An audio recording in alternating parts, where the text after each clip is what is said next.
இந்த வாய்ப்பை எனக்கு ஏற்படுத்தி கொடுத்த பிரபஞ்சத்துக்கு கொடானு கோடி நன்றிகள். இன்றைக்கு நம்ம பேச போற தலைப்பு வந்து சமஸ்காரத்தை சம்ஹாரம் செய்வது எப்படி அப்படிங்கிறத பாக்குறோம். இப்ப சமஸ்காரம் அப்படின்னா என்ன அப்படின்னு பாக்குறோம். சமஸ்காரம் அப்படின்னா நம்ம இது நாள் வரைக்கும் நம்ம சேர்த்து கொண்ட தீவினைகளை தான் சமஸ்காரம் அப்படின்னு சொல்றோம். அதான் நம்ம செய்யற செயல்கள் வந்து வினை என்னப்படுறது. அதுல இருக்கிற தீய எண்ணங்கள், தீய சொல், தீய செயல் அப்படிங்கிறது தீவினைகளாக இங்கு எடுத்துக்கொள்ளப்படுறது, கணக்கிடப்படுறது, பிரபஞ்சத்தால் கணக்கிடப்படுறது. ஏன்னா இந்த பிரபஞ்சத்துல ஒரு நியதி இருக்கு. For every action there is an equivalent and opposite reaction. எந்த ஒரு செயலுக்கும் அதுக்கு இணையான எதிர் செயல் உண்டு அப்படிங்கிற ஒரு லா இருக்கு. அந்த லா படிதான் இந்த பிரபஞ்சம் இயங்குறது. ஸோ இப்ப வந்து இதே மாதிரி நம்ம செயல் வந்து நல்ல வினைகளாக இருந்தா, நல்ல நல்ல செயல்களாக இருக்கும்போது, நல்ல செயல், நற்சொல், நற்சிந்தனை இருக்கும் பொழுது அது நன்மையானதாக கணக்கப்பட்டுக் கொள்றது. அதே மாதிரி தீய செயல், தீவினை, தீச்சொல்லாம் நம்ம அந்த தீய எண்ணங்கள் இதெல்லாம் இருக்கும்போது தீ வினையாக கணக்கிட்டுக்கிறாங்க. இப்ப இந்த தீய வினைகள் அழியும் பொழுதுதான் நம்மளுடைய கணக்கு வந்து சரி செய்யப்படும். எத்தனையோ பிறவி, எத்தனை பிறவி அப்படிங்கிறது நம்ம கணக்குல கிடையாது. நமக்கு இதுக்கு முன் பிறவியும் தெரியாது, இதுக்கு அடுத்த பிறவியும் நமக்கு தெரியாது. இந்த பிறவி அப்படிங்கிறது அது வரும்பொழுது இப்ப நம்மளுடைய கஷ்டம், நஷ்டம், இன்பம், துன்பம் எல்லாத்துக்குமே போன பிறவியில நம்ம செஞ்ச செயல்கள் தான் காரணம். அந்த வினை பயனுக்கு தான் இந்த ஜென்மத்துல நம்ம இப்ப செயல்பட்டு இருக்கோம். இப்ப பிறவி எடுத்து நம்ம இந்த பிறவி பெருங்கடல்ல உழன்று கொண்டிருக்கிறோம். அப்ப வரப்போர் இந்த பிறவியை நம்மளால மாத்த முடியும். ஏன்னா ஏற்கனவே அது நிர்ணயிக்கப்பட்டபடி நம்ம என்ன போன ஜென்மத்துல செஞ்சோமோ அதுக்கான வினை பயனாக இது அமைஞ்சிடுச்சு. அப்ப நம்ம கையில இப்ப என்ன ஆப்பர்ச்சுனிட்டி இருக்கு, அடுத்த பிறவியான அந்த உருவாக்கத்தை நம்மளால செஞ்சுக்க முடியும். அப்ப அதுக்கு நம்ம என்ன பண்ணணும் அப்படின்னா, இப்ப கையில இருக்கிற வினைப்பதிவுகளை நம்ம அழிக்கணும். நம்ம கையில இருக்கிற வினைப்பதிவுகளை அழிச்சாதான் நம்ம அடுத்த பிறவியில பாத்தீங்கன்னா நம்ம நல்ல நல்ல ஒரு பிறப்பு எடுத்து நம்ம வந்து மேன்மையாக வாழ முடியும். இன்னும் ஞானம், யோகம், அந்த மாதிரி எல்லாம் முக்தி, ஜீவன் முக்தி அப்படிலாம் போகணும் அப்படின்னா தீவினைகள் அற்று இருக்க வேண்டியது ரொம்ப அவசியமானதாக இருக்கு. இப்ப தீய வினைகள் அற்று இருப்பவர்களுக்கு தான் இந்த முக்தி கிடைக்கிறது, மோகம் கிடைக்கிறது எல்லாம் இருக்கும்.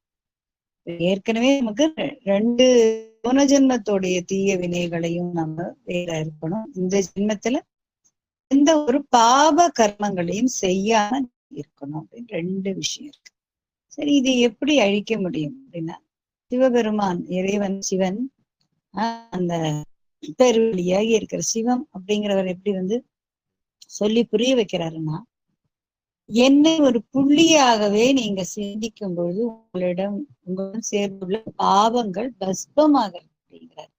சோ இறைவனை நம்ம உருவமாக சிந்தித்து, லிங்கமாக சிந்தித்து, கோவில் கோவிலா போய் சிந்திச்சு, பூஜை செஞ்சு, புனஸ்காரம் செஞ்சு, இத்தனையோ நம்ம செய்யறோம். தீ மிதிக்கிறோம், அழகு குத்திக்கிறோம், அங்க பிரதர்ஷனம் செய்யறோம், என்னென்னமோ அவருக்கான அத்தனையும் நம்ம காவடி எடுக்கிறதுக்கு பல விஷயங்கள் ஏதோ உருள்றோம், பொருள்றோம், எல்லாமே பண்ற விரதம் இருக்கோம், எல்லாமே செய்யறோம். ஆனா அவற்றை வந்து அத்தனை பாவங்களையும் எளிதாக அழிக்க முடியுது அப்படிங்கிறாரு. நீ என்னை புள்ளியாக சிரிச்சு, என்னை புள்ளியாகவே உன்னுடனே உறவு வச்சு கொள்ளும் போது நீ ஆத்மா அப்படிங்கிறது ஒரு புள்ளி அப்படிங்கிறாரு. ஆத்மாங்கிற அந்த அந்த ஒரு வஸ்து வந்து நம்ம உடலின் உச்சந்தலைக்கும் உச்சந்தலைக்குள்ளாகவும், இரு கண்களுக்கும் உள்ளாகவும், கற்கிற பிடரி அப்படிங்கிற அந்த பிடரி கண்ணுக்கும்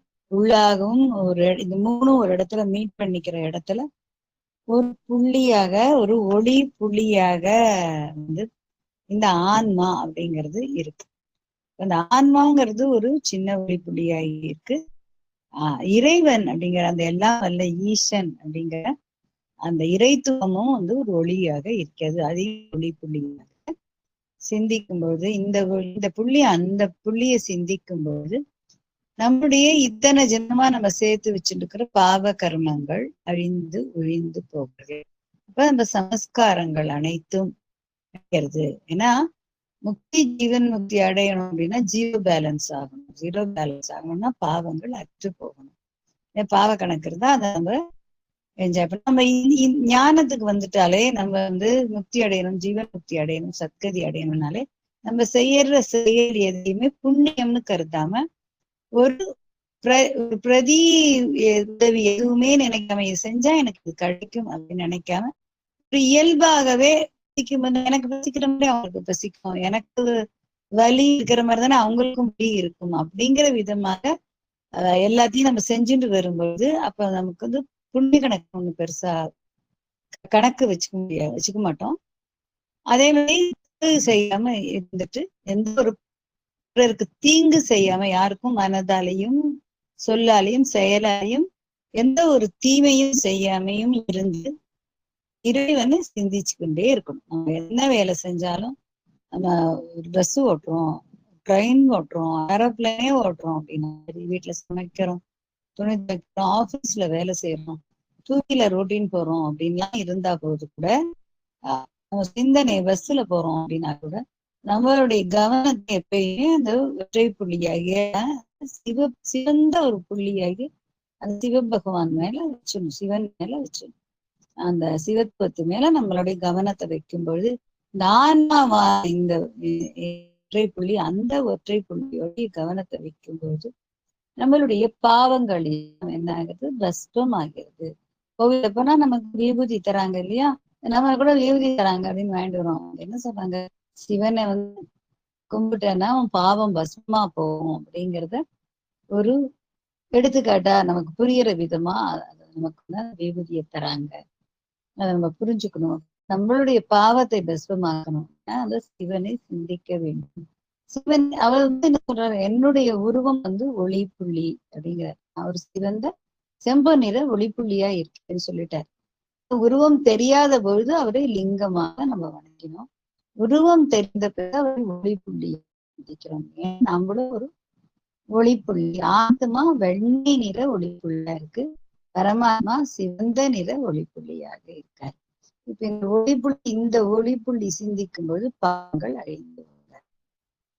இதே ஒளிப்புள்ளியே சிந்திச்சு வரும்போது நம்மளுடைய மனம் எப்படி ஆயிடும், சாட்சி பாவத்துக்கு வந்து இப்ப எந்த ஒரு செயல் செஞ்ச செயல்ல நான் தான் செய்யறேன் அப்படிங்கிற எண்ணம் அற்று போயிடும். செய்பவனும் அவனே அப்படின்னு உங்களுக்கு புரிஞ்சு போயிடும்.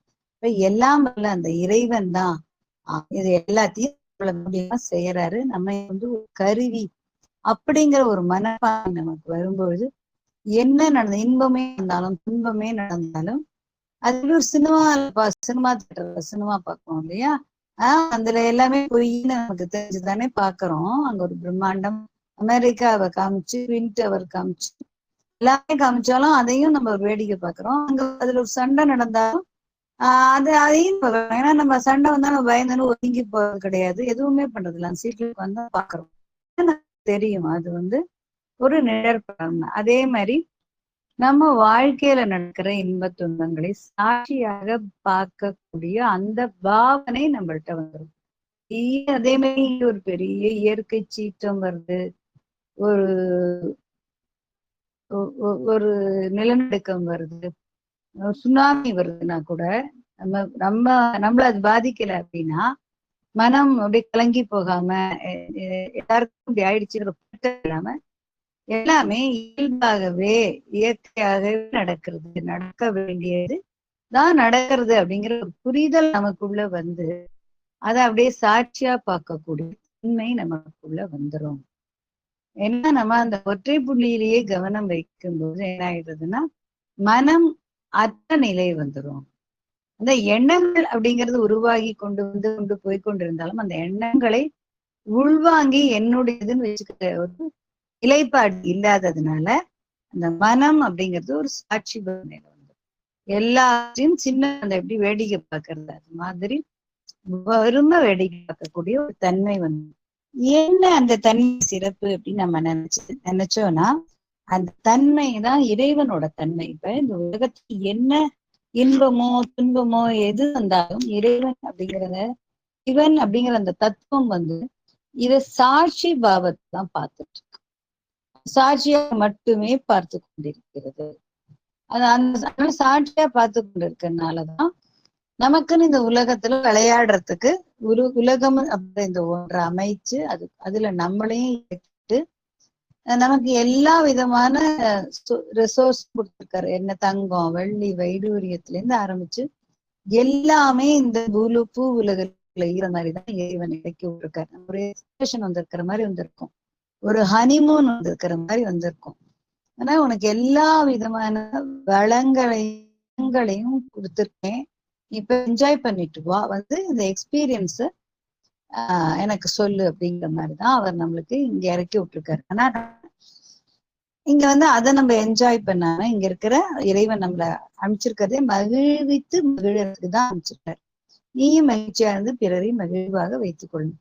ஆனா நம்ம இங்க வந்து என்ன பண்றோம், போட்டி பொறாம சண்டை சச்சரவு இதுலதான் நம்ம வாழ்க்கை போயின்னு இருக்கனால நம்ம வந்து அது மறந்து நான் எனது இங்கதான் எப்பயுமே இருக்கோம்னு நினைச்சுட்டு வீடு வசதி கட்டுறது, கடன் வாங்குறது, பொருள் சேர்க்கறது, பிறரை ஏமாற்றி பணம் சேர்க்கறது போல பல விஷயங்களை கற்றுக்கொண்டு இருக்கோம் இல்லையா. ஒரு பணம் காசுக்காக கொலை கூட செய்ய தயாரா இருக்கும். அப்புறம் பிறர் உடல் உறுப்புகள் எல்லாம் கூட இதெல்லாம் எடுத்து வைத்து பணம் சேர்க்கிற அளவுக்கு ஒரு கொடூரமானவர்களாக ஆகிட்டோம். ஆனா இத்தனையும் இறைவன் என்ன பண்றாருன்னா சாட்சியை தான் பார்த்துட்டு இருக்காரு. அதை இறக்கி விட்டதோட சரி, மேல ஏறி அவர் திரும்பி அவரோட ஆதார விந்தத்துல வர வரைக்கும் அத்தனையும் அவர் சாட்சியா தான் பார்த்துட்டு இருக்காரு. அப்ப இந்த கஷ்ட நஷ்டம் எல்லாம் வருதே, அப்ப சாமி கொடுக்கலையா? சாமி கொடுக்கல, நீ என்ன செய்கிறாயோ அது ஒண்ணு திரும்ப வந்து அடைகிறது. Sorry, every action that is an equivalent and opposite reaction. நீ செய்யும் ஒவ்வொரு செயலுக்குமான எதிர்வினை உன்னை வந்து அடையும். இந்த ஜென்மத்துல ஒரு வினை செய்யறோம்னா அது அடுத்த ஜென்மத்துல வருது. சரி, நல்ல வினைகள் செஞ்சு அதை தள்ளி போட்டோம்னா அது அடுத்து அது இந்த ஜென்மத்துல வராதது கூட அடுத்த ஜென்மத்துல வந்து சேரும். ஆனா அது வந்து பேங்க் பேலன்ஸ் மாதிரி. நம்ம பேங்க்ல இருக்கிற பேலன்ஸ் நம்ம இந்த மாசம் எடுக்கலன்னா அடுத்த மாசத்துக்கு வந்து அக்கௌண்ட்ல அப்படியே கிரெடிட் ஆயிடுற மாதிரி நம்ம செய்யற பாவமா இருக்கட்டும் புண்ணியமா இருக்கட்டும் நம்ம அக்கௌண்ட்ல தான் அப்படியே பேலன்சிங்கா இருக்கு.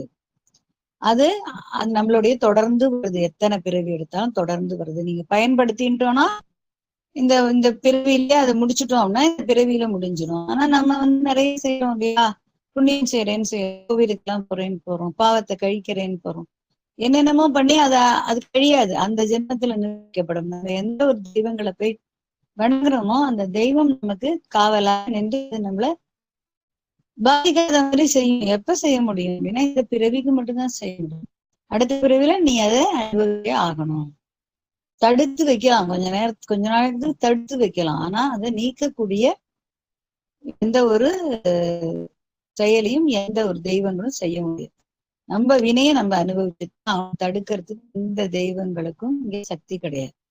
அதனால அதை அப்படியே எடுத்து அறிவு ஓவர் பண்ணி நெக்ஸ்ட் பர்த்துக்கு போகும். இந்த மாதிரி சாமி கும்பிடுறது, இந்த யோகம் பண்றது இதெல்லாம் பண்றோம் இல்லையா, பூஜை பண்றது, அதனால குறையும், கஷ்டங்கள் குறையும். ஆனா அந்த கஷ்டத்தை திரும்பி அடுத்த ஜென்மத்தை நம்ம என்ஜாய் பண்ணித்தான் ஆகும். அதனால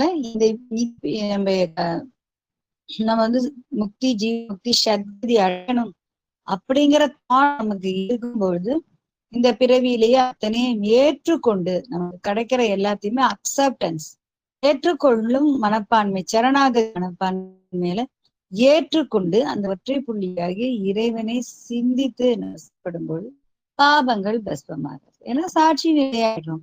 இப்ப இறைவன் சாட்சி நிலையா தானே நம்மளை பார்த்துட்டு இருக்கான். இப்ப நமக்கு வர கஷ்டங்கள் நம்ம செய்யற தீவினைகளை நம்ம என்ஜாய் பண்றோம்.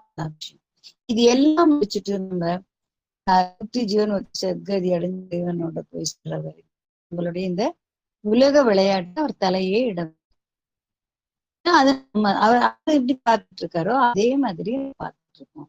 நமக்கு இந்த கஷ்டங்களை கொடுக்கறது துன்பங்களை கொடுக்கறது நம்ம வினைகள் தான். அப்ப அதுக்கு அந்த கஷ்டத்துக்கோ இன்பத்துக்கோ துன்பத்துக்கோ துணை புரியறது பஞ்சபூதங்கள் வந்து துணை புரியறது. நல்லது செஞ்சனா நல்லதை கொடுக்கும், கெட்டது செஞ்சனா கெட்டதை கொடுக்கறது. ஏன்னா நம்மள இங்க வந்து ஒரு கோடிக்கணக்கான கேமராக்கள் நம்மளை கண்காணிக்கிறது. நம்மளை சுத்தி கோடிக்கணக்கான கேமராக்கள் இருக்கு, நம்மள நம்மளோட ஈச் அண்ட் எவ்ரி செகண்ட் நம்ம மூமெண்ட்ஸ் இன் அண்ட் அவுட், வெளி விஷயங்கள் மட்டும் கிடையாது, உள்ளுக்குள்ளேயும் நம்ம என்ன சிந்திக்கிறோம், எப்படி செயலாற்றுறோம், நம்ம எண்ணங்கள்லாம் தூய்மையா இருக்கா இல்லையா, எல்லாமே இங்க கண்காணிக்கப்படுகிறது. நம்ம உணர்வுகள் எப்படி இருக்கு எல்லாம் கண்காணிக்கப்படும். அதான் நம்ம பலவிதமாக பார்த்து, பலவிதமாக கேட்டு, பலவிதமாக சிந்திச்சோம் அப்படின்னா நம்மளுடைய கர்ம கணக்குல தீவினைகள் அதிகரிச்சுட்டே போகும். அப்ப நம்ம அந்த ஒன்றையே சிந்திக்கும் பொழுது பல எண்ணங்கள்ல நம்ம மனம் சிதறு உண்டு போகாது, பல செயல்கள்ல நம்ம ஈடுபட மாட்டோம். நமக்கு பலவிதமான ஒரு மயக்கங்கள் அற்றுவிடும். அந்த ஒன்றையே சிந்திக்கும் பொழுது நம்ம ஒருமுகமாக இருப்போம். ஒருமுகமாக இருக்கும்பொழுது என்ன ஆகுது, அந்த ஒன்றிலேயே லயித்து, அந்த ஒன்றிலேயே உறைந்து, அந்த ஒன்றிலேயே ஒன்றாகி விட்டோம் அப்படின்னா அதை போல ஒரு உயர்வான தன்மை கிடையாது. அப்ப அந்த ஒருமுகத்தன்மை வந்துடும், மற்ற எல்லாமே நம்மை விட்டு தள்ளி போயிடும். நம்ம குடும்பம்ல இருந்து ஆரம்பிச்சு, கவலையில இருந்து எல்லாமே ஆரம்பிச்சு அது தனியா இருக்கிற மாதிரியும், நாமும் நம்மளுடைய இறைவனாகி சிவபகவான் நம்மளுடைய அப்ப நம்ம மட்டுமே ஒன்றாக, ஒன்றோடு ஒன்றாக இணைஞ்சிருக்கோம் அப்படிங்கிறது நமக்கு புரியாதும். சுற்றி இவ்வளவு ஒரு ஊர்ல நடுவுல நம்ம இருக்கோம் அப்படிங்கிறது நமக்கு மறந்து போயிடும். நம்மளும் நம்ம இறைவனும் மட்டும்தான் இருக்கோம் அப்படின்னு இருப்போம். தினைக்கும் நம்ம வேலைகளை செய்வோம், ஆபீஸ் வேலை செய்வோம், நம்மளுடைய படிக்கிறோம்னா படிப்பை பார்த்துப்போம், அந்த எல்லாமே நடக்கும், வேலைகள் எல்லாமே நடக்கும். ஆனா மனம் எதோட இருக்கோம்னா மனம் அந்த சிவத்தோட இணைஞ்சு சதா அந்த சிவத்தோடயே இணைஞ்ச, சிவத்தோடையே ஒன்றாகி கலந்து அப்படி அப்படி பயணிக்கும் போது என்ன ஆகும்னா அப்ப மனமே சிவமாகிடும். சிவமாகும்னா அப்படி சாட்சி பாவனையில வந்து இன்பம் துன்பம் பொறாமை எதுவுமே அண்டவே அண்டாது. அது எதுவுமே அண்டாத போது நம்மகிட்ட வினைகள் எதுவுமே அற்றவர்களாக ஆகிடும். அப்ப தீவினைன்னு ஒண்ணு இருக்காது, கல்வினைன்னு ஒண்ணு இருக்காது.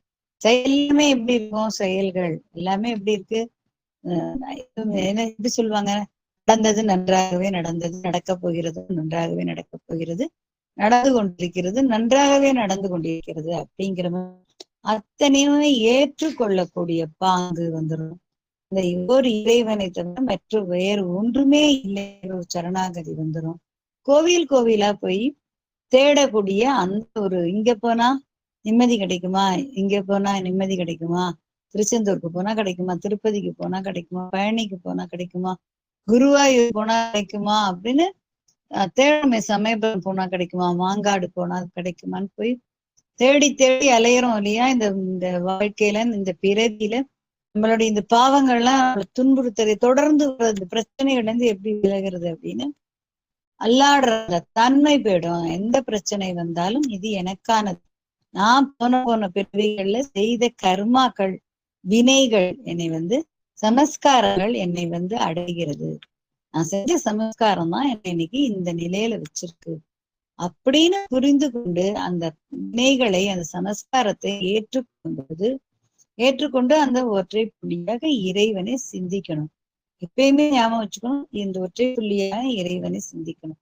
அந்த ஒன்றை தவிர மற்றொன்று இல்லை அப்படின்னு நம்ம ஆகும்போது கர்ம வினைகள் தானாகவே கரைகிறது அப்படின்னு புரிஞ்சுக்கணும். அது புள்ளி கான்செப்ட் நான் சொல்லுவேன். நான் ஒரு புள்ளி, என்னுடைய தந்தை சிவபகவான், தலைவன் சிவபகவான் அவன் ஒரு புள்ளி அப்படின்னு சொல்லிட்டு இந்த புள்ளி அந்த புள்ளியை நினைக்கும் பொழுது பாவங்கள் பஸ்பமாகிறது. ஏன்னா சிந்தனையும் வேற ஒண்ணுகளையும் போல நம்மளுடைய தாட் என்ன ஆயிடுறது, ஒன்னுடைய லாக் ஆயிடுறது, அந்த புள்ளியான இறைவனுடைய போய் என்ன ஆயிடுறது, தன்னை போய் இணைச்சுன்னுடுறது.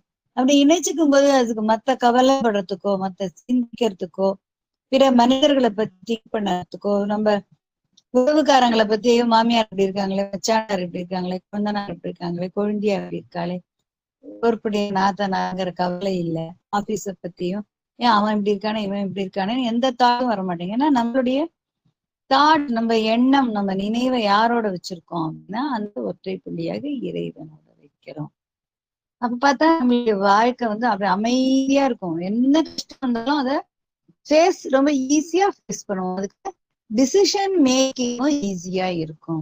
பலவாரா சிந்திச்சு கொண்டு பலவாரா மனம் ஓடிக்கொண்டிருக்கும் பொழுது ஒரு தீர்மானம் நம்மளால செய்யவே முடியாது, வரவே வராது, சொல்யூஷனே கிடைக்காது.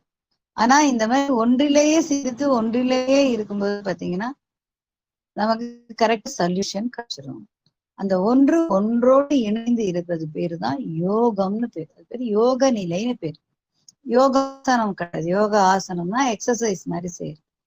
இது பேர் வந்து யோகம். யோக நிலை அப்படின்னா என்ன, யோகியர் அப்படிம்பாங்க இல்லையா, அவர் அந்த யோகி, இவர் இந்த யோகி, ஆதி யோகி அப்படிலாம் சொல்றோம். யோகி அப்படின்னு சொன்னா அந்த யோகிங்கிறவர் யாரு அப்படின்னா, அந்த ஒன்றான அந்த புள்ளியான இறையோட அந்த இறைத்துவத்தோட தன்னை இணைச்சு கொள்றவர் தான் யோகி ஆகிறார். அந்த அந்த ஒன்றோட தன்னை இணைச்சு கொண்டு இந்த உலகத்துல பயணம் செஞ்சு குடும்பத்தை விட்டு போகாம, காட்டுக்கு போகாம, எங்கேயும் மலைக்கு போகாம குடும்பத்தையும் ஏற்றுக்கொண்டு குடும்பத்துக்கு செய்ய வேண்டிய கடமைகளையும் செய்து சதா அந்த ஒற்றை புள்ளிய நம்மளோட வச்சுக்கணும். எப்படி வந்து ஒரு வெயில் அடிச்சா கொடைய நமக்கு வெயில்ல இருந்து காப்பாத்துறதுக்கு வச்சு புடிச்சுன்னு போறோம், மழை பெஞ்சா எப்படி ஒரு கொடைய நம்ம பிடிச்சுன்னு போறோம். இறைவன் நமக்கு குடை நிழலாக இருக்காரு, அவரே கொடையாக இருந்து நிழல் தராரு. அப்படிங்கிறத புரிந்து கொண்டு பயணிக்கும் பொழுது என்ன ஆகுறது அப்படின்னா, எண்ணமற்று போறோம், சாட்சி பாவனையில இருக்கும், அந்த ஒன்றையே சிந்திக்கிறோம். அப்படி சிந்திக்கும் போது நம்முடைய சமஸ்காரங்கள் சம்ஹாரம் படப்படும். சம்ஹாரம்னா அழிக்கிறது. சம்ஹாரமூர்த்தி அப்படின்னு சொல்லி ருத்ரனை சொல்றோம். அந்த காத்தல் அப்படிங்கிற தொழில விஷ்ணுவும், படைத்தல்ங்கிற தொழில பிரம்மாவும், அழித்தல் அப்படிங்கிற தொழில ருத்ரனும் செய்யறதா சொல்றாங்க. அந்த அழித்தல்ங்கிற தொழில் தான் சம்ஹாரம். என்னத்தை அழிக்கிறாங்கன்னா, நம்மளெல்லாம் அழிக்கல, உலகத்தெல்லாம் அழிக்கல, பாபங்களை அழிக்கிறாங்க. இந்த பாவங்களை தான் அரக்கர்கள், ராட்சசர்கள்னா நம்மளுடைய புராணங்கள் எல்லாம் சொல்லும் போது முருகன் வந்து இந்த ராட்சசனை அழிச்சிட்டாரு, அதனாலதான் நம்ம சஷ்டி, கந்த சஷ்டி கொண்டாடுறோம் அப்படின்னு சொல்றாங்க. அப்ப அது யார் அந்த ராட்சசன்னா, நமக்குள்ள இருக்கிற அந்த தீய வினைகள் தான். அந்த தீய வினைகளை அவன் ஒருவன் அழித்து தன்னை தூய்மையாக்கிக்கிறான்னா அவன் முருகனுக்கு ஒப்பாக யோகத்துல பாத்தீங்கன்னா, யோக நிலையில பார்த்தா அவன் முருகனுடைய பிளேஸ்மெண்ட்ல அவனை வச்சு சொல்றாங்க. சில சித்த பெருமக்கள் எல்லாம் இறந்தா அவங்க அதாவது இறக்குறதுன்னு சொல்றது நம்ம சமாதியானா சமாதி மேல முருகன் சிலை வைப்பாங்க. ஏன் முருகன் சிலை வைக்கிறாங்கன்னா, ஒரு முருக நிலையை, சண்முக தத்துவத்தை சென்று அடைஞ்சிட்டாரு அப்படின்னு. அப்ப தனக்கான வினைகளே அற்று இருக்கிறவன், சாட்சி பாவத்துல இருக்கவன், எண்ணங்கள் அற்று இருக்கிறவன், எல்லாத்தையும் அனைத்தையுமே ஒன்றாக பார்க்கக்கூடியவன், அசையும் அசையாதன அனைத்தையுமே ஒன்றாக பார்க்கக்கூடியவன், அன்கண்டிஷனல் லவ் வச்சிருக்கிறவன், எதிர்பார்ப்பு இல்லாத அன்பு எவன் ஒருவனிடத்தில் இருக்கிறதோ அவன் வந்து சண்முக தத்துவத்துக்கு ஒப்பானவன் அப்படின்னு சொல்லிட்டு அவங்களுடைய அந்த ஜீவசமாதி மேலெல்லாம் முருகனுடைய சிலை வைக்கப்படுகிறது. அதான் புரிஞ்சுக்கணும். ஒருத்தர் மேல முருகனோடது இருக்கும், ஒருத்தர் மேல லிங்கம் இருக்கும், ஒருத்தரோடது மேல வந்து பிள்ளையார் இருக்கும், சில பேர் சமாதி மேல அம்பாள் இருப்பா. அது என்ன அப்படின்னா, அந்த சக்தி தத்துவத்துல தன்னை உயர்த்தி கொண்டு போய் வச்சு ஜீவசமாதியானவங்களுக்கு சக்திகளை வந்து சக்தியோட சிலைகளை சமாதி மேல பிரதிஷ்டை பண்ணுவாங்க. மூலாதாரத்துல தன்னை ஒடுக்கி இறை அடைஞ்சவங்களுக்கு விநாயகரை வைப்பாங்க. வினைகளை எல்லாம் அறுத்து மூலாதாரத்தை சின்ன வச்சு மூலாதாரத்தை ஆக்டிவேட் பண்ணி தன்னுடைய வினைகளை அறுத்தவங்களுக்கு விநாயகரை வைப்பாங்க. சிவனே லிங்கம் அப்படிங்கிற தத்துவத்திலேயே தன்னை இணைச்சு கொண்டு இறைவனை சிந்தித்து பயணிக்கிறவங்களுக்கு லிங்கம் வைக்கிறாங்க. இப்ப இந்த சமஸ்காரத்தை சம்ஹாரம் பண்ணியவங்களுக்கு, வினைகளை வேறறுத்தவர்களுக்கு, தீவினை அற்று எந்த வினையும் அற்று இருப்பவங்களுக்கு தான் அந்த வேலவன், அந்த முருகன், அந்த சண்முகனுடைய சிலையை வச்சு அவன் அந்த தத்துவத்துக்கு சென்றுட்டாங்க. அதுதான் பராபரம், அந்த பரவெளி அப்படின்னு சொல்றோம் இல்லையா, அந்த தத்துவத்துல போய் தன்னை சமாதி பண்ணியிருக்காங்க அப்படிங்கிறதுக்கான ஒரு நிலை. அந்த நிலையதான் போற அதுக்கு எது அந்த நிலைக்கு போய் நம்ம முக்தி, ஜீவன் முக்தி அடையணும் அப்படின்னா சமஸ்காரத்தை சம்ஹாரம் செய்யணும்.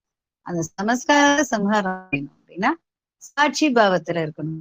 சாட்சி பாவத்துல இருக்கும்போது எதுலையுமே ஒட்டி ஒட்டாமல் இரு அப்படிங்கிற அந்த தாமரை இலை எப்படி தண்ணீர் மேல் இருக்கு இல்லையா, சேற்றுல இருந்தாலும் அந்த செந்தாமரை எப்படி அழகா சேர் ஒட்டாம மறந்து நிற்கிறது. அதனாலதானே செந்தாமரை பூஜைக்கு உயர்ந்த பொருளாக, உகந்த பொருளாக எல்லாருமே சொல்றாங்க இல்லையா. தாமரை தான் பூஜைக்கு மிக மிக உகந்தது. தீபம், துளசி அடுத்தது உகந்த ஒரு விஷயமா எல்லா இறைவனுக்கும் எல்லா இறைவிக்கும் வைக்கிற ஒரு சிறந்த மலர்னா தாமரை தான். ஆனா அது எங்க வளர்றது? சேற்றுல மலருது. சேருங்கிறது எப்படி? சக்தி சேருங்கிறது அசிங்கம்னு நம்மதான் சொல்றோம். சேத்துல இறங்கிட்டோம், கை கால் கழுவுவோம், சுத்தமா சோப்பு போட்டு கழுவுவோம். ஆனா அந்த சேற்றுல மலர் செந்தாமரை அவ்வளவு வேல்யூபிளா இருக்கு. ஏன் அவ்வளவு வேல்யூபிளா இருக்கு அப்படின்னா, தான் பிறந்து வளர்ந்த இடம் சேராக இருந்தாலும் அது தூய்மையாக எதுவும் தன்மேல் ஒட்டாம வச்சுருக்கு. அப்ப நம்ம அந்த மலர்ந்த செந்தாமரை நம்ம இருக்கும் பொழுது வினைகள் எதையுமே நம்ம மேல ஒட்டாம வச்சுக்கும் போது அந்த தெய்வத்துக்கு சூட்டப்படும் மலராக நம்ம உயர்ந்து நிற்க முடியறது அப்படின்னு புரிஞ்சுக்கணும். தாமரை மலராக உயர்ந்து நிக்கிறோம் அப்படிங்கிறத புரிஞ்சுக்கணும். அப்ப சேரும் சகதியுமான இந்த பூலோகத்துல, இந்த கலியுகத்துல, கார் இருளான இந்த கலியுகத்துல அத்தனை தீமைகளும் நிறைஞ்சு இருக்கு. இங்க சேரு சகதி போன்ற எண்ணம் சொல் செயல் நிறைந்தவங்க தான் வாழறாங்க. இப்ப நம்ம அங்கதான் வாழறோம். இப்ப வாழற இடமே சேருசகதி நிறைந்த ஒரு உலகம் தான் இது. அதாவது வெளியில சேரு சகதி இல்லைனாலும் எல்லாரும் மனதுக்குள்ளேயும் சேரும் சகதியுமான எண்ண நிலையில தான் எல்லாருமே இருக்காங்க. அந்த மாதிரி நிலை கொள்றவங்களோட தான் நம்ம வாழ்ந்துட்டு இருக்கோம். அப்ப சேரு சகதியில இருக்கிற நாமளும் என்ன ஒரு வினைகளும் நம்மள ஒட்டாமல் இருக்கணும்னா அந்த ஒற்றை புள்ளியாகிய இறைவனை, செம்ப நிற புள்ளியாகிய ஜோதியாகிய இறைவனை சிந்திக்கும் பொழுது நமக்குள்ள இருக்கிற வினைகள் அற்று போகிறது. அப்ப வினைகள் எதுவும் ஒட்டாமல் இருக்கும்போது, சாட்சி பாவத்துல இருக்கும்போது எந்த வினைகளுமே நம்மள ஒட்டுவதில்லை. எந்த வினைகளுமே நம்மள ஒட்டுவதில்லை அப்படிங்கிற ஒரு நிலைப்பாட்டுல நம்ம இருக்கும் பொழுது தாமரை மலர் போல ஆகிறோம். இப்ப தாமரை மலர் போல ஆனவங்க இறைவனுடைய திருப்பாதத்தில் சமர்ப்பிக்கப்படுகிறார்கள், திருவடியில சமர்ப்பிக்கப்படக்கூடியவர்களாக ஆகிறோம். அப்பதான் அந்த ஆத்மா ஆகிறது இறைவனுக்கு உகந்ததாக ஆகிறது. பூஜைக்கு உகந்த மலராக அந்த ஆத்மா தேர்ந்தெடுக்கப்படும். அப்ப அதுக்கு நம்ம இந்த தீவினைகள் அற்றவர்களாக இருக்கணும். அதை அழித்து ஒழிக்க தெரிஞ்சிருக்கணும். அந்த அழித்து ஒழிக்க தெரிஞ்சிருக்கணும்னா அது சாட்சி பாவமா தான் வாழணும். ஒட்டி ஒட்டாம தான் வாழணும். அப்ப அந்த ஒட்டி ஒட்டாம வாழணும்னா எப்பொழுதும் செம்ப நிற ஒளிப்புள்ளியாகிய சிவத்தை சிந்திக்க வேண்டும். மற்ற எல்லாத்தையும் தேடி தேடி போறது, ஓடி ஓடி போறது, நாடி நாடி போறது, எல்லாத்தையும் பண்ணிட்டு எல்லாத்தையும் இழுத்து மூட்டை கட்டி விட்டுட்டு அந்த ஒன்றை தவிர வேறு ஒன்றும் இல்லை அப்படின்னு நினைச்சு அந்த ஒளிப்புள்ளியாகி சிவத்தோட இந்த ஒளிப்புள்ளியாகி ஆத்துமா வந்து உறவு வைத்துக் கொள்ளும்போது, யோக நிஷ்டையில் இருந்து உறவு கொள்ளும் பொழுது என்ன ஆகிறது அப்படின்னா முக்தி, ஜீவன் முக்தி சத்கதி கிடைக்கிறது. நம்ம சம்ஸ்காரங்களும் சம்ஹாரம் போகிறது பண்ணி அது அழிஞ்சு போயிடும். இப்ப நம்ம இந்த மாதிரி நம்ம உயர்ந்த உயர்ந்த நிலையை அடையணும், இறைவனுக்கு பூஜைக்குரிய மலராக நம்ம தேர்ந்தெடுக்கணும். தாமரை மலர் போல நம்ம ஒட்டி ஒட்டாம இருக்கணும் அப்படிங்கிறச்சு அவகுணங்களை எல்லாம் விட்டு சுப குணங்களை சேர்த்துக் கொள்ள வேண்டும். நல்ல நல்ல தெய்வீக குணங்களை தாரணை செய்யணும். எல்லா தெய்வீக குணங்களையும் எப்போதுமே மனதில எடுத்துன்னு அன்பு, கனிவு, கருணை, காருண்யம் போன்ற நல்ல குணங்களை, உண்மை போன்ற குணங்கள் எல்லாம் நம்மளோட சேர்த்து கொண்டு நம்ம இந்த உலக வாழ்க்கை வாழணும். இந்த உலக வாழ்க்கை வந்து எப்படி இருக்கு? சகதியா இருக்கு. நம்ம நல்ல கொள்கைகளை நமக்குள்ள புடிச்சுக்கொண்டு வாழும்போது நமக்குள்ள அமைதியும் ஆனந்தமும் நிறைந்தவர்களாக நம்ம ஆயிடுவோம். அப்ப நம்ம அந்த இப்படியே நினைக்கும் பொழுது நம்மளுடைய சம்ஸ்காரங்கள் சங்காரமாக புரியுதா?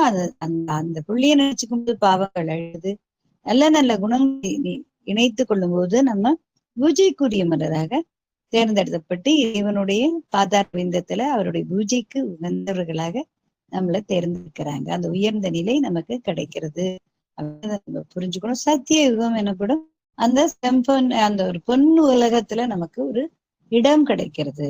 அப்ப நம்ம இந்த வேறு பெரிய எந்த வேலையும் செய்ய வேண்டாம். அந்த ஒரே புள்ளியை நம்ம யோகம் செய்து தியானம் செய்து நம்ம நிலையை உயர்த்திக்கணும். அதுக்கு அந்த அமிர்த வேளையாகி அதிகாலையிலும் இந்த சாயம் ஆகிய இந்த எப்படி வந்து இருள் கவியறதுக்கு முன்னாடி 1 மணி நேரமும், அதிகாலையில சூரிய உதயத்துக்கு முன்னாடி அந்த 1 மணி நேரம் அந்த இறைவனை ஒளிப்புள்ளியாக சிந்திச்சு அதோட நம்ம தொடர்பு வைக்கும்பொழுது நம்மளுக்கு பற்பல சக்திகள் கிடைக்கிறது. அந்த 2 வேளையிலையும் இந்த சக்திகளை கொண்டு இந்த பூ உலகத்துல சமாளிச்சு வாழ கண்டு பாவங்களை எல்லாம் பஸ்மம் செய்து சமஸ்காரங்களை சம்ஹாரம் செய்து இறைநிலை அடைவது. அனைவருக்கும் சுகம், சாந்தி, ஆனந்தம், ஆரோக்கியம் முன்னிட்டு இந்த வாய்ப்பினை அளித்து பாலகிருஷ்ணன் ஐயா அவர்களுக்கு எனது நன்றி. குழுவில் இணைந்து பயணிச்சு இது வரைக்கும் என்னோட இணைஞ்சு இந்த சொற்பொழிவு கேட்ட அனைவருக்கும் நன்றி. சுகம், சாந்தி, ஆனந்தம், ஆரோக்கியம் உண்டாகும். God bless you all. ஓம் சாந்தி. அம்மா ரொம்ப ரொம்ப நன்றிங்கம்மா. ரொம்ப அருமையா இருந்துச்சு உங்க ஸ்பீச்சு. இப்போ வந்து சமஸ்காரம் அப்படின்றது நம்மள்கிட்ட இருக்க தீய குணங்களை தான் சொல்றீங்க இல்லைங்கம்மா? நமஸ்காரம்ங்கிறது தீய வினைகள், சம்ஹாரம்ங்கிறது அழிக்கிறது. முருகன் சம்ஹாரம் பண்ணிட்டாருன்னு சொல்லுவாங்க இல்லையா? சூரன சம்ஹாரம். ஆமா. அது தீய குணங்களை குறிக்குது.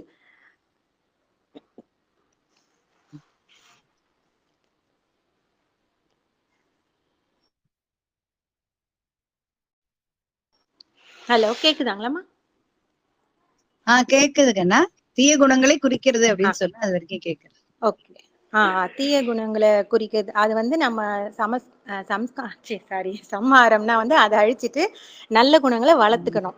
அதுக்கான ஸ்பீச் தான் இப்ப கொடுத்தீங்க இல்லைங்கம்மா? ஆமா, சமஸ்காரம். நம்ம பாவ வினைகளை எப்படி அழிக்கிறதுனா ஒற்றை புள்ளியில கவனம் வைக்கும்போது பாவங்கள் அழியும். அதாவது சயின்டிபிக்கலா ப்ரூவ் பண்ணிருக்காங்க. ஒற்றை புள்ளியில இருக்கும் பொழுது நமக்கு நம்மள எப்படின்னா சைக்காலஜிஸ்ட் போனீங்கன்னா நம்ம பல குழப்பங்கள் எல்லாம் இருக்கும் இல்லையா? அந்த ஒற்றை புள்ளியில இருக்கும் பொழுது பாத்தீங்கன்னா அந்த தேவையற்ற பதிவுகள்லாம் அழியிறது. பல பதிவுகள் இருக்கு இல்லையா? வாழ்க்கைக்கு தேவையற்ற பல பதிவுகள் நம்மள்ட்ட இருக்கும்ல, அதெல்லாம் அப்படிங்கிறது சயின்டிபிக்கலி ப்ரூவன் ஒன். பட் இது நம்மள யோகிகள் ஞானிகள் தெரிஞ்சு வச்சுட்டு இருக்கிற பாதையாகவும் இருக்கு. பல காலமாக நம்ம தெரிஞ்சு வச்சுட்டு. ரொம்ப இருந்துச்சுமா, ரொம்ப நல்லா இருந்தது. இந்த ஜீவ சமாதி பத்தி சொன்னீங்களேம்மா, அதுல சில இதுல இந்த மாதிரி நீங்க சொன்ன மாதிரி முருகர் லிங்கம் அந்த மாதிரி நிறைய பார்த்திருக்கேன். சில இதுல அவங்களோட சிலையவே வச்சிருக்காங்கம்மா. அதுக்கு என்னமா இருக்கும் மீனிங்? அவங்களோட சிலையை நீங்க சொல்லிட்டு போவோம். அதாவது இப்ப நான் இன்னைக்கு ஜீவசமாதி தரேன் அப்படின்னா நான் சொல்லுவேன் எனக்கு நீ லிங்கம் வை அப்படின்னு. இப்ப அவங்க சிலையை அவங்க வச்சிருக்காங்கன்னா அவங்க அந்த சகசிராரம் அளவுல போய் ஜீவசமாதியானவங்க இருப்பாங்க. அதாவது சகசிராரத்துக்கு மேல்நிலைன்னு உள்ளுக்குள்ள இந்த 7 சக்கரத்துக்கு மேல இடது சக்கரம் தான் சகசிராரம். அது போயிட்டாலே நான் அந்த மனித நிலைக்கு மேல போயிடணும். அந்த சகசிராரத்துக்கு மேல மூலாதாரம் சுவாதிஷ்டானம் கீழே இருக்கும். அது மாதிரி மேல திரும்பி இருக்கு. மூலாதாரம் சுவாதிஷ்டானம் அநாகத்தம் இப்படின்னு இருந்து இப்படி ஒன்னொன்னுக்கு ஒன்னொன்னு நிலை இருக்கு. இந்த சகசிராரத்துக்கு அடுத்த மூலாதாரத்துக்கு போறவங்களுக்கு தான் விநாயகர் சிலை வைக்கிறாங்க. அதுக்கப்புறம் 2, 3 கிளம்பி 5, 6 அதுல நான் ஜீவசமாதி அப்படின்னா எனக்கு முருகன் சிலை வைப்பாங்க. சோ அத்தனையுமே கம்ப்ளீட் பண்ணிட்டு இதுவா பரவலிக்கு போயிட்டேன். எனக்கு சமாதி ஒளி அது மாதிரி இருக்கும், இல்லைன்னா உண்மையில சூன்யமா இருக்கும். இப்ப நடுவுல லிங்கம்னு இருக்கு. 3 அந்த இது வரும் ஆகதம். அந்த நிலையில அதாவது நான் சொல்றது மேலாத்த கீழல் தலைக்கு மேல சொல்றேன். அந்த 3, 4ல நான் ஜீவசமாதி ஆயிட்டேன்னா லிங்கம் வச்சு பண்ணுவாங்க. அது லிங்கம் ஸ்டேஜ். 3 அப்புறம் 4 இறந்த அது திருமால சேர்ந்தது. அந்த நிலைக்கு போயிட்டோம்னா அது கருட சமாதின்னு பேர். அது இந்த கருட சமாதிக்கு போயிட்டோம்னா சில பேர் கிருஷ்ணர் வச்சுப்பாங்க. அது மாதிரி இந்த கருட சமாதிக்கு அடுத்ததுதான் முருகனோட இருக்கும் அப்படின்னா அதுக்கு அடுத்ததுதான் ஒளி. அந்த அழலார் வச்ச மாதிரி ஒளி வச்சுப்பாங்க. அந்த ஒளி அப்படிங்கிறதையும் தாண்டினோம்னா சூனியம். ஒளி வரும், ஒளி ஆகணும் அப்படிங்கிற கொள்கையில சூனியம் ஆகணும் அப்படிங்கிறதையே சதா இறைவனை சிந்திச்சுட்டே இருந்தோம் அப்படின்னா அந்த சமாதி அதுதான் அதுவாகவே ஆதல். அவராவே ஆயிடுறோம், அவ்வளவுதான். அவரே சூன்யமா தான் இருக்காரு, ஏதுமற்றதாக இருக்காரு. அதுல இருந்துதான் அந்த ஒளி வருது. ஆமா, அதுல இருந்துதான் இந்த ஒளி இருக்கு. அந்த ஒளியா நமக்கு தெரியும். அந்த வெற்றிடத்தை நம்ம தெரிஞ்சுட்டோம், நமக்கு உணர்ந்துட்டோம்னா அந்த உணர்வுலயே போலாம்.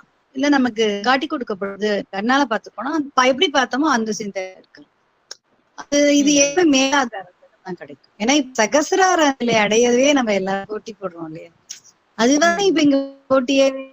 சகசிரார சக்கரம் உந்துங்கிறதுதான் அந்த அதுக்கு மேலையும் நிறைய இருக்கு அப்படி. சூப்பர்மா. இன்னும் ஒரே ஒரு டவுட்மா. இப்போ நீங்க வந்து மார்னிங்ல எழுந்து இப்போ மெடிடேஷன் பண்றோம், நம்ம தியானம் பண்றோம் அந்த மாதிரி இருந்தா அதுல வந்து நிறைய டைப்ஸ் இருக்குமா? இப்போ நம்மளே வந்து செல்ஃபா அப்படியே மூச்சு மட்டும் கவனிக்கிறது, இல்லைன்னா அந்த புருவம் சென்டர் கவனிக்கிறது, அந்த மாதிரி கைடட் மெடிடேஷன் ஒன்று இருக்கு, மியூசிக் மெடிடேஷன், அந்த மாதிரி நிறைய டைப்ஸ் ஆஃப் மெடிடேஷன் இருக்கு. இப்போ இதுல வந்து நமக்கு எது செட் ஆகுதோ அந்த மாதிரி நம்ம சூஸ் பண்ணிக்கலாமா, இல்லைன்னா இப்படின்னு ஒரு ப்ரொசீஜர் இருக்குங்களா? எல்லாமே முதல்ல வந்து கைடட் பண்ணுவாங்க. ஏன்னா நமக்கு தியானம்னா என்னன்னு தெரியாது. சில பேருக்கு வார்த்தைகள் சொல்லுவாங்க, இப்ப ஆத்மா மெல்ல அமைதியாகிறது, அது அமைதியாகு அப்படி அது கேட்கச்சே நல்லா ப்ளீசிங்கா இருக்கும். அப்புறம் வந்து சில மியூசிக் கேட்போம், அது ஒருத்தருக்கு ப்ளீசிங்கா இருக்கும். அதுக்கப்புறம் தோணும் அந்த மியூசிக் அணைச்சானே ப்ளீசிங்கா இருக்கிற மாதிரி தோணும். விளக்க மட்டும் பார்ப்பாங்க அவங்களுக்கு. அப்புறம் இது பல காலம் பார்த்துட்டே இருக்கச்சே ஒரு எந்த சத்தமும் இல்லாம நீ அப்படியே ஒரு விளக்கு எரிகிற மாதிரி நினைச்சுக்கிறதோ, ஒரு உனக்குள்ளேயே ஒரு மியூசிக் பாடுற மாதிரி நினைச்சுக்கிறதோ இருப்ப. அப்புறம் நீனே சொல்லுவ, நான் மெல்ல மெல்ல தளர்வடைகிறேன் அப்படின்னு ஒண்ணு சொல்லிப்ப. ஆனா ஒரு கொஞ்ச நாள் கழிச்சு நீ சொல்லறதுக்கும் ஒண்ணும் இல்லாம அது ஆகும், அதுவே உன்னை கொண்டு வரும். இது எல்லாமே நீ கரெக்டா பண்ணிட்டு டவுட்டா இருக்கு. இந்த மந்த்ரா மெடிடேஷன் அப்படியும் இருக்கு, அந்த மாதிரி நிறைய டைப் இருக்கா. நான் எல்லாமே ட்ரை பண்ணி பார்த்துட்டேன், எல்லாத்துலயுமே கொஞ்சம் டிஸ்டர்ப் ஆயிட்டு தான் இருக்கு. எனக்கு கரெக்டா எனக்கு அது வர மாட்டேங்குது. அதுதான் நான் உங்களை கேட்கிறேன். அதுதான் சொல்றேன். இப்ப இந்த நானும் நீ சொன்ன எல்லாமே பண்ணிருக்கேன். நானே வந்து ஒற்றை புள்ளி ஒளி வச்சிருக்கேன். அந்த ஒளியே பார்த்துட்டே தான் இருந்தேன். 1 மணி நேரம் 1 மணி நேரம் பார்த்துருந்தேன். ஒண்ணுமே தெரியல, அப்படியே பார்த்துனேன். கை கால்லாம் இல்லாத. ஆனா எனக்கு ஏன் ஒண்ணுமே திருப்தியாவே இல்லைன்னு தோணுச்சு.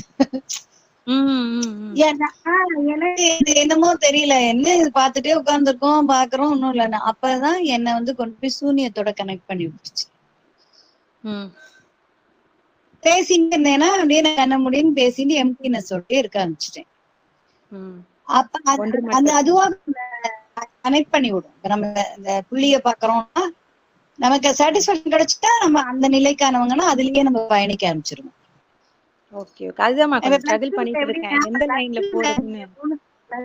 மூணு சப்ஜெக்ட் படிக்கிறீங்க இல்லையா, 3 5 இப்ப பிசிக்ஸ் கெமிஸ்ட்ரி பயாலஜி படிப்பாங்க, அப்புறம் ஒரு கம்ப்யூட்டர் சயின்ஸ் அப்படின்னு எடுத்துக்கிறோம். இப்ப எதுல நல்லா ஹைக்கா மார்க் வாங்குறீங்களோ அது சேர்ந்துக்கிறீங்கல்ல. பயாலஜி தான் 200னா நான் பிஎஸ்சி பயாலஜி எம்எஸ்சி பயாலஜி இல்ல நான் மைக்ரோ பயாலஜி சேர்றேன், அது மாதிரி ஏதோ சொல்றீங்களே இன்ஜினியரிங் மைக்ரோபயாலஜி ஏதோ படிக்கிறேன்னு நீங்களே தேர்ந்தெடுத்துக்கிறீங்க இல்ல, உங்களுக்கு அதானே கொடுக்குறாங்க. இப்ப அப்படித்தானே அங்க கொடுக்கறது தானே அப்படின்னு ஆயிடுதுன்னா, அதே மாதிரி நமக்கானது எதுவும் அதுல போய் நம்ம லயிச்சுப்போம். அப்ப நமக்கு அதுல லயிச்சுன்னு போய் நம்மள உயர்த்துவாங்க. கோடிக்கணக்கானவங்க ஸ்டெப் பை ஸ்டெப்பா உயர்த்துறதுக்கு இருக்காங்கன்னு ஏற்கனவே நான் சொல்லியிருக்கேன், நீ கேட்டிருக்கேன். அமிர்த வேலையில சொல்லிருக்கீங்க. ஆக்சுவலா அந்த கிளாஸோட டவுட் தான் இது, நான் இதுல கேட்டுக்கிறேன். அவங்க ரெடியா இருக்காங்க, நம்ம தான் ட்ரை பண்ணணும். அமிர்த வேலையே எங்கேயும் சொன்னேன்னா எல்லாருக்கும் தெரியணும், 2 டைத்தையும் எல்லாரும் யூஸ் பண்ணணும். இப்ப உன்னை தூக்கின்னு போறதுக்கு, உன்னை கைப்பிடிச்சு அழிச்சுன்னு போறதுக்கு உன்னை சுத்தி கோடிக்கணக்கான சக்தி நிலைகள் இருக்கு, அருவமா இருக்கு, ரெடியா இருக்கு. இப்ப நான் பேசுறதையும் ஒரு கோடிக்கணக்கான கேமரா கேட்கறது, நீ பேசுறதையும் கேட்கறது. யாரானும் ஏதோ நினைச்சுக்கிட்டு பேசாம இருக்காங்கன்னா அதையும் பார்த்துட்டு இருக்கு. சோ இப்ப எல்லாமே இங்க வந்து எதையுமே மறைச்சு செய்ய முடியாது. இந்த டவுட் எல்லாமே ரெக்கார்ட் ஆயிட்டு. அப்ப வந்து அதுதான் நம்ம ஜாக்கிரதையா இருக்கிறதுங்கிறது. இப்ப அதனால அவங்க நம்மள உயர்த்தி விடுவாங்க. நம்ம எதுக்கு ரெடி, நம்ம என்னத்துக்கு, நம்ம என்ன ஸ்டேஜ்ல இருந்தோம், அடுத்தது எந்த ஸ்டேஜ் ரீச் ஆகிறதுக்கா பிறந்திருக்கோம் அப்படிங்கிற பிளானும் நம்ம பர்த் பிளான் நமக்கு தெரியாட்டியும் நம்ம கைட் பண்றவங்களுக்கு அப்படியே தெரியும். சோ அவங்க நம்மள அப்படியே கூட்டிட்டு போவாங்க. அதனால எதுவுமே இங்க தவறு கிடையாது. சிவசிவான் சாண்டிங் பண்றதும் தப்பு கிடையாது, முருகாங்கிறதும் தப்பு கிடையாது. ஆனா உனக்கு முருகான்னு சொல்லிதான் உனக்கு நிம்மதி கிடைக்கிறதுனா, நீ நிம்மதி ஆனாதான் உன்னால உன்னோட எண்ண முடியும். ஃபர்ஸ்ட் நிம்மதி இல்லைன்னா எல்லாம் எண்ணிவ. முதல்ல நீ அது சொல்லி சொல்லி சொல்லி பழகி அது சொல்லிட்டே இருக்குச்சே, மத்த எதையும் நீ சொல்ல மாட்டேன், திங்க் பண்ண மாட்டேன்.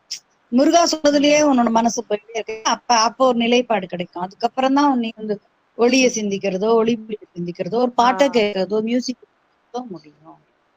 சில பேர் சொல்லுவாங்க விழிப்புணர்வோட ஒன்னையும் கேட்டு என்ஹான்ஸ், அது நம்ம ஓஷோ சொல்லுவாரு, நீ கண்ண ஒண்ணு தியானத்துல ஒரு சத்தத்தையும் கேட்கணும் அப்படின்பாரு.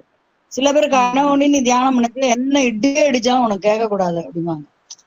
சோ நீ கேட்காம இருக்கிறதும் ஒரு டைப் ஆஃப் யோகா தான். அந்த அந்த சத்தத்திலேயே ரசிச்சு வாழறதும் ஒரு டைப் ஆஃப் யோகா. இந்த சத்தத்தையே ரசனையா வச்சுக்கிண்டு வாழறதும் ஒரு டைப் ஆஃப் யோகா தான். சத்தமே உனக்கு கேட்கல, எம்டியா இருக்கு அப்படிங்கிறதும் ஒரு யோகா நிலை தான். ஆனா இது ரெண்டுமே தவறு கிடையாது. இது உனக்கு எந்த நிலை வருதோ அந்த நிலையில நீ பயணிச்சனா, நீ என்ன பர்பஸ் அந்த சோல் டிராவல் பண்ணும் அந்த பர்பஸ் சால்வ் ஆகும். நான் சொல்றதுனால இன்னொருத்தர் சொல்றதுனாலே ஒருத்தரை கஷ்டப்படுத்தி கூடாதுன்னு தான் தெரியும். எப்படியா இருந்தாலும் இந்த உடல் உள்ளம் எதுக்கும் துன்பம் தரக்கூடாது. ஏன்னா இந்த உடல் நமக்கு இறைவனால அளிக்கப்பட்ட கொடை. அதை நல்லா புரிஞ்சுக்கணும். இந்த உடலை வெறுத்துருங்க, அப்படியே உடலை ஒதுக்கிடுங்க, உடலே இருக்கக்கூடாது, புழுத்து நெளியணும், இறைவனை நினைக்கணும்னு எந்த இறைவனும் சொல்லவே கிடையாது. அவர் நமக்கு கொடுத்துருக்கிறது இந்த உடல் தான். நமக்கு அம்மா அப்பாலாம் கூட அவங்க சொல்றதுதான் சொல்ல, வேற யாரோ நான் தான் அம்மா அப்பா, அவங்க பின்னாடி போகிறதுக்கு தான் நம்ம ரெடியா இருந்தோம் குழந்தையில இருந்தே. நமக்கு அதெல்லாம் தெரியாது. இந்த புருஷன் கொண்டாட்டினா நம்மளே ஏற்படுத்திட்டது, சுத்துப்பட்ட தேவதையெல்லாம் நம்ம ஏற்படுத்திட்டது. சோ இப்ப இந்த உடல் தான் உனக்கு உண்மையான உறவு, உனக்கு உண்மையான சோல்மேட்டு, உன்னுடைய லைஃப் லாங்குக்கு வர லாஸ்ட் லைஃபுக்கு உன்னோட வரப்போற ஒரே ஒரு உறவுனா இந்த உடல் தான். உடலை நேசிக்கணும். இந்த உடலோட பசி, இந்த உடலோட தாகம், இந்த உடலோட தூக்கம், அந்த அத்தனைக்கும் நம்ம மதிப்பு கொடுக்கணும். ஏன்னா அது நம்மளை வச்சுட்டு இருக்கு. எப்படி நம்மளுடைய 2 வீலர் 4 வீலர் எல்லாம் என்ன அழகா மெயின்டைன் பண்றோம், அதே ஒய் மெயின்டைனிங் சேம் மெயின்டைனிங் இந்த உடலுக்கு கொடுக்கணும். இந்த உணர்வுகளுக்கு மதிப்பு கொடுக்கணும். இதெல்லாம் கொடுத்தாதான் மேலெல்லாம் நமக்கு இடம். இதெல்லாம் நீங்க கொடுத்தனா நீ புழுத்தே உணவு ஃபுல்லா நெழிஞ்சு சிவன்னு இருந்தாலும் உனக்கு மேல துளி கூட இடம் கிடையாது. ஆனா ஒரு விஷயம் கொடுத்துருக்காரு, அதை நம்ம கவனிக்கலைன்னா நமக்கு எப்படி அடுத்தது ஒண்ணு கொடுப்பாங்க. அதனால இது எல்லாமே கூடாதுன்னு சொல்லிதான் சன்னியாசத்துல இந்த முக்தி ஜீவன் முக்தியில எல்லாம் சொல்லுவாங்க. இது எல்லாத்தையுமே சரியா புரிய வைக்கணும். உடலுக்கும் அதோட ஆசாபாசங்களை புரிய வச்சா புரிஞ்சுக்கும். மனசுக்கும் சொன்னோம்னா புரிஞ்சுக்கும். மனம் பலவாறதான் அலையும், பல ஆசைகள் படத்தான் படும் இல்லையா? நம்ம இருக்கோம். இப்ப நமக்கு ஒரு வைர நெக்லஸ் பட்டு ஆசையா இருக்காதா? வைர நெக்லஸ் நிலையில எல்லாம் நீ புரிஞ்சிருதா?